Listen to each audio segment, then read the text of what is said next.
One missile, two competing stories. Here's what's verified. Overnight, missiles hit Kyiv again, and within hours, Russia and Ukraine were telling two completely different stories about what those missiles actually struck. Meanwhile, inside Ukraine's own government, a defense minister who had only been in the job 6 months was suddenly gone. These two stories aren't separate. They're the same war, seen from two different angles, one measured in missiles, the other in ministers.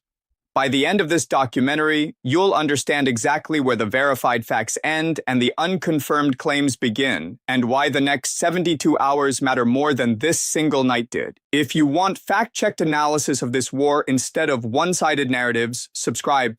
The next update may come fast. It struck just after midnight, and by the time the sirens fell silent, one district of Kyiv after another was on fire. In the early hours of July 19, 2026, Russia launched one of its now familiar overnight barrages against the Ukrainian capital. Ballistic missiles, cruise missiles, and a wave of drones, all converging on a city of more than 3 million people who have learned, over 4 years of war, to listen for the specific whistle of an incoming Iskander before the alarm even finishes sounding. When the smoke cleared, local authorities confirmed 1 person killed and roughly 16 wounded, with fires breaking out across several districts, damaging apartment blocks, a dormitory, and commercial buildings. It was, by the grim arithmetic of this war, a relatively contained night. Weeks earlier, a strike on the same city killed dozens. But contained is a relative word when the target is a capital city, and the story behind this particular barrage reveals far more about the current state of the war than the casualty count alone. Why did this happen? And why now? To understand this strike, you have to understand the fuel war raging underneath the missile war.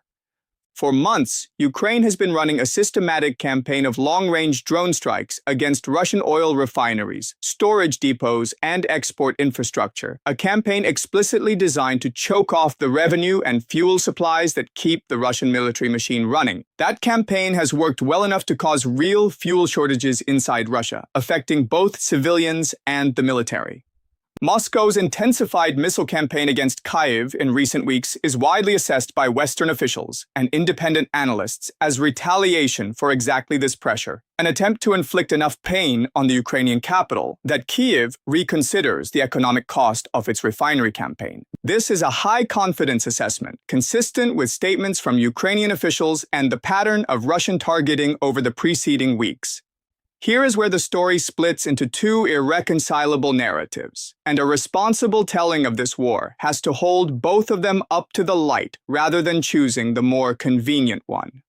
Russia's Ministry of Defense described the strike, as it does after nearly every barrage, as a precision operation against military-industrial targets, missile component factories, drone production facilities, fuel depots, and logistics hubs tied to Ukraine's long-range weapons programs. Kremlin spokesman Dmitry Peskov has made this claim explicitly and repeatedly, that despite visible destruction in residential areas, Russian forces are striking only military or quasi-military targets. Ukrainian officials and the visual evidence from the ground tell a starkly different story.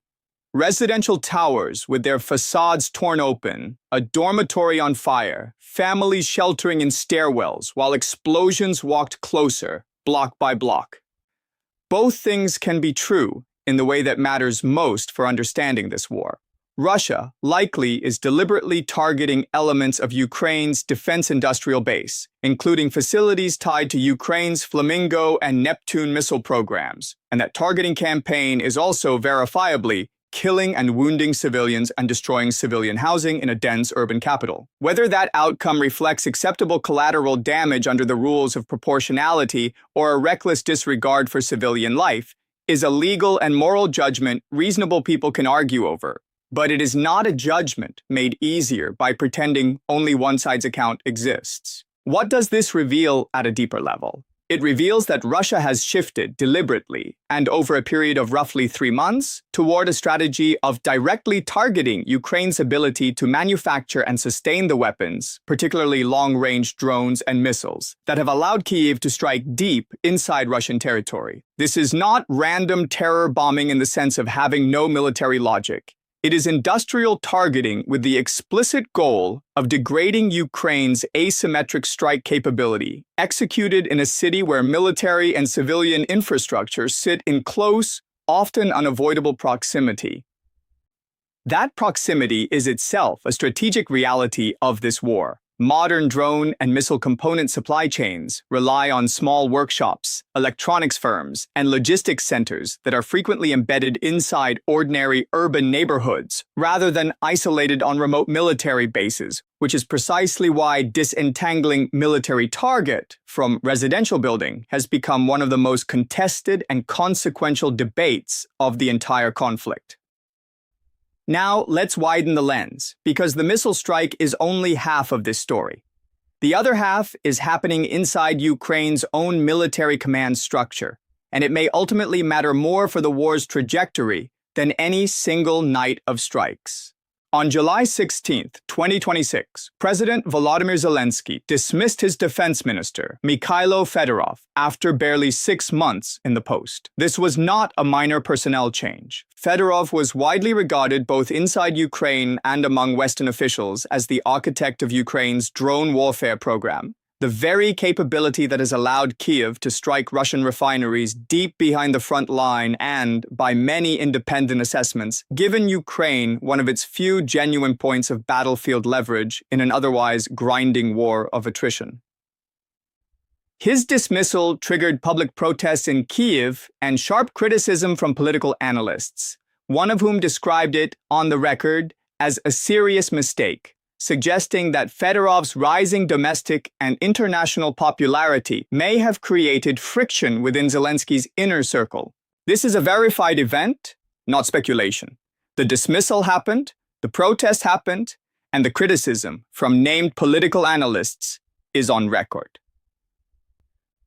What is harder to verify and deserves to be treated with appropriately lower confidence are the more dramatic claims circulating alongside this reshuffle, including reports amplified heavily on pro-Russian channels of a Ukrainian brigade-level general publicly warning that rigid, punitive command culture inside the armed forces is pushing Ukraine toward military defeat.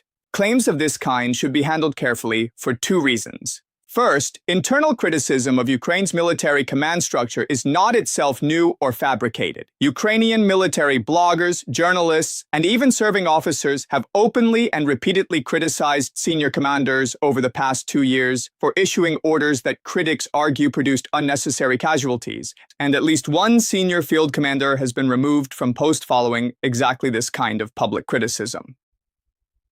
Second, and separately, claims that originate on Russian military channels and are framed to suggest imminent Ukrainian collapse have, throughout this war, a well-documented track record of being exaggerated for information warfare purposes.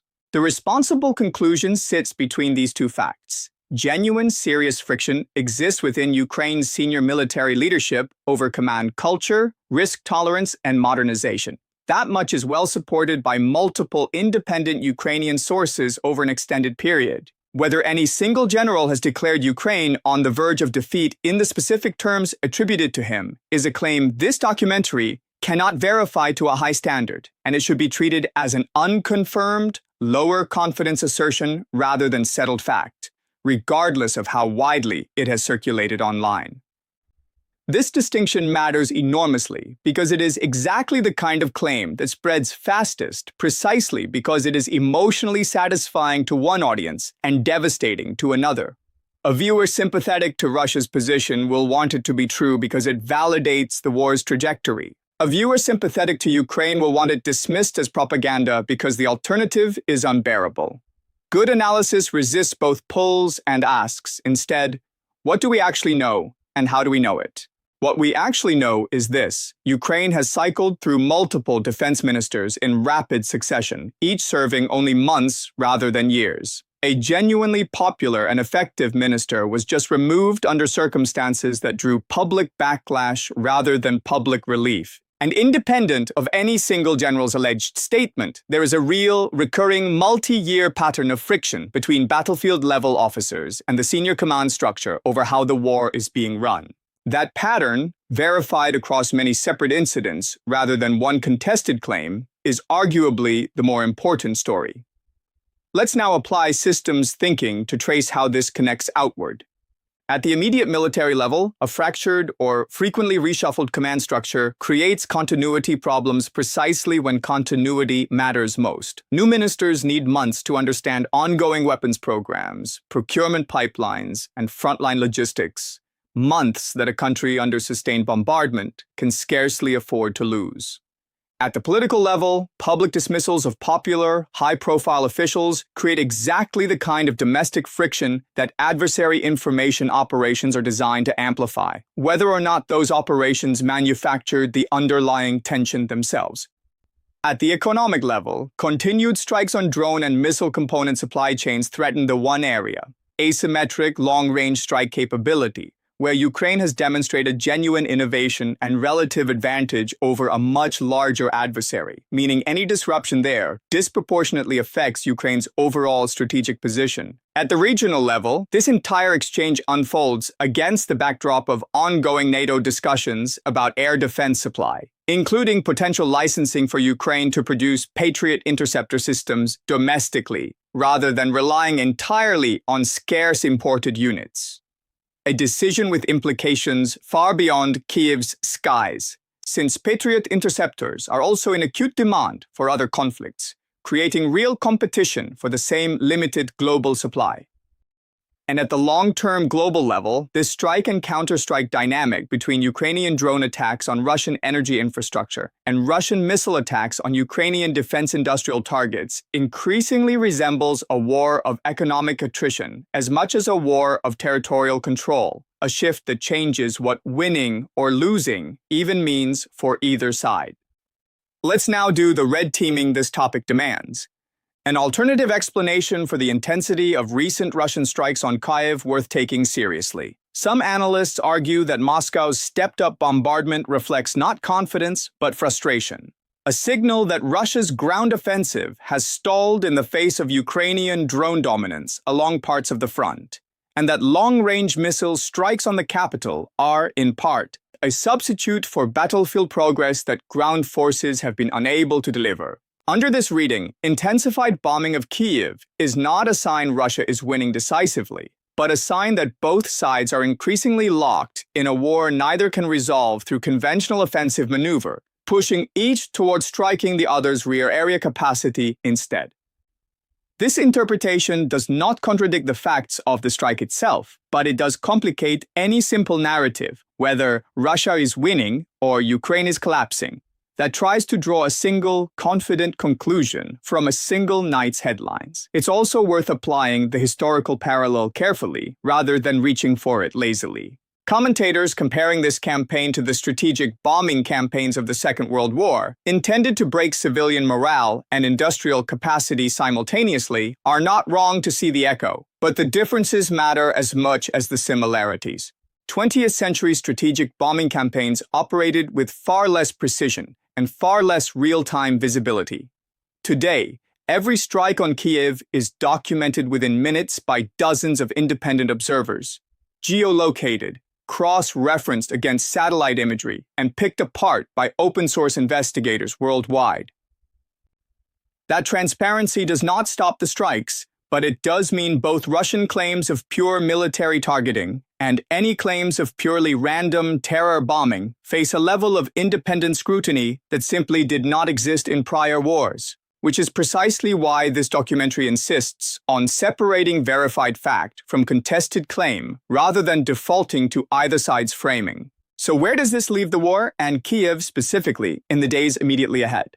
In the best-case scenario, renewed diplomatic pressure, including the NATO discussions already underway about expanding Patriot production and licensing, results in a meaningful improvement in Ukraine's air defense coverage within weeks rather than months, reducing the ballistic missile threat that has repeatedly exposed gaps in Kyiv's defenses. In the most likely scenario, based on the pattern of the last several months, both the drone campaign against Russian energy infrastructure and the missile campaign against Kyiv's defense industrial base continue at roughly current intensity, with neither side achieving a decisive shift, and both populations continuing to absorb real, painful costs. In the worst-case scenario, continued instability inside Ukraine's military leadership, Another rapid ministerial turnover, another public dispute between field commanders and senior command, coincides with a moment of acute battlefield pressure, creating exactly the kind of institutional confusion that adversaries are best positioned to exploit. And in the wild card scenario, a resolution to the global Patriot interceptor shortage, driven by unrelated developments in other conflicts competing for the same supply chain, suddenly and unexpectedly shifts Ukraine's air defense posture in ways that neither Kyiv nor Moscow currently anticipate in their planning. None of these outcomes is certain, and this documentary will not pretend otherwise. What can be said with confidence is this: a single night's missile strike on Kyiv is never really about a single night. It sits at the intersection of an economic war over oil revenue,